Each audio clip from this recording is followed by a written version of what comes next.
só como eu desenvolvi aqui os meus mapas mentais sobre o fato típico.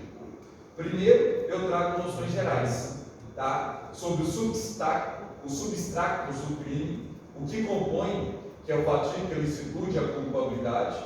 Depois eu vim falar sobre a ilicitude, o conceito de fato típico, o princípio da coincidência, ou da congruência, ou da simultaneidade, o que significa isso, tá? E as diferenças entre tipo penal e requisitos do fato típico, tá? Então veja, e depois eu começo a falar sobre o nulo crime sem conduta. Quais são as teorias? As teorias que iniciam, que explicam sobre o fato típico.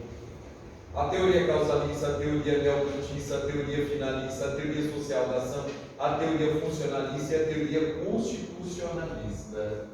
Lembrando a vocês, dessas 6 teorias, essa daqui é a que nós adotamos praticamente no mundo inteiro. É a teoria finalista da ação.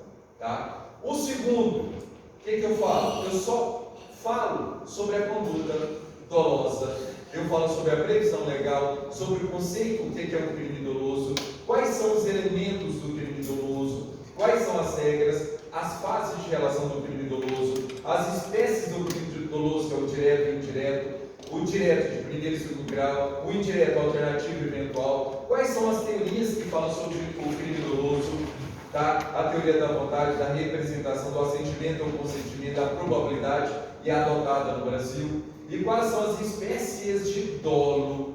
Olha só, as espécies de dolo. Tá? E cada um, eu explico cada um deles. No fato típico, dentro ainda da conduta, agora eu vou falar da conduta culposa.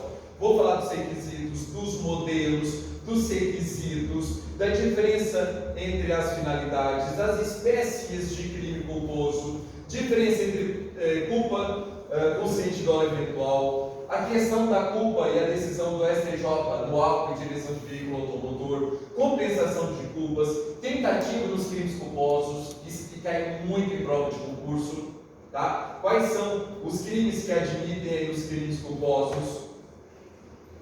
Cadê? Crime pré-doloso, elementos, tá? E para finalizar, dentro da conduta, ainda vou falar da conduta comicida e da omissiva, tá? As espécies do crime homicídio próprio, puro e simples, os impróprios, que é o crime comicídio por omissão, que vem a figura aí do garantidor, tá? Ausência de conduta. Então veja, todos esses quadros mnemônicos, eu venho falando só da conduta. Só da conduta. O que eu quero passar para vocês?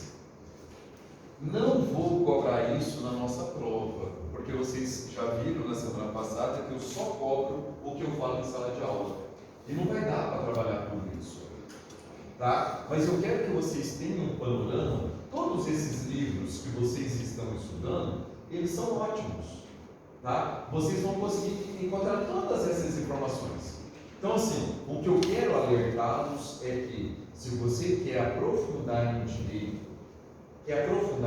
penal, tá? Você precisa se dedicar pra caramba em casa, porque é muita coisa. Se vocês viessem para os nossos encontros com todas essas informações, ficaria tudo mais fácil para a gente trabalhar. Tá? Mas o que eu vou fazer? Eu vou trabalhar com o principal com vocês. Vou trabalhar com o principal. E o principal?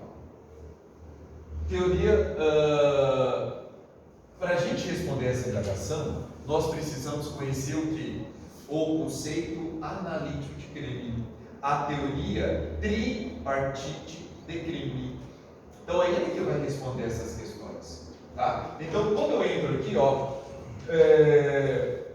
árvore do crime, fato típico, o primeiro é conduta. Vamos analisar se essa Ana cometeu crime ou não? Vamos analisar? Então,